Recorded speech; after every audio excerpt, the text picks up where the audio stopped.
is Dee Espinoza. I'm the owner of Espinoza Consulting Services. We are based out of La Jolla, Colorado. We operate in about 5 states. Given the time of year, we might be operating in 10 states. We do federal contracting for the most part. We are archaeologists, biologists, geologists. We do environmental consulting, archaeology, natural resource like biology work. We've done fire studies. We do a little bit of staffing. So one of the interesting things I find about Espinoza Consulting Services is that we operate from a rural setting. And we have a lot of clients outside of the valley, some clients within the valley. And what makes it a really interesting place to work is that my employees can afford housing. They can afford to live down here. Whereas if we were based out of a major city center, we would be not very close to our clients, since our clients are mainly in the forest and in the Bureau of Land Management, on bases. We're basically not based a city-based business. So being in a rural setting is really helpful, and at the same time, it allows our employees to live in a place that has a low cost of living. It's very clean and healthy here. We don't have a lot of pollution, and I think that in and of itself allows the money that comes in from our clients to stretch a really long way. So our clients get a good value for the dollar, and our employees at the same time get a place to live that's healthy and affordable. One of the most interesting projects we worked on was for the Gulf oil spill. We did the Section 106, which is the cultural resource compliance for the tail end of the Gulf oil spill.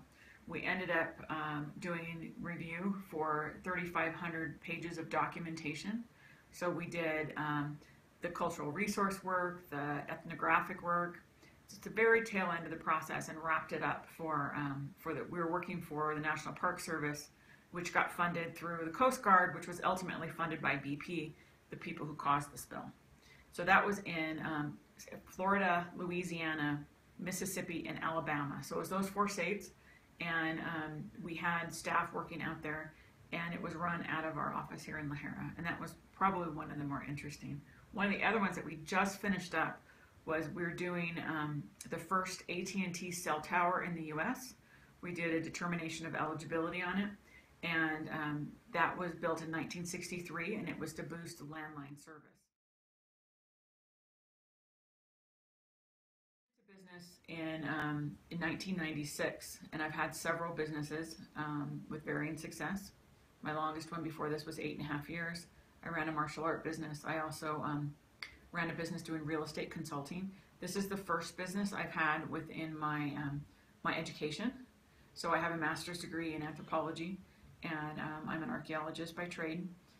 But what I find most interesting now is operating the business, being able to create jobs, being able to move into a new market, to support our family and my employees' families.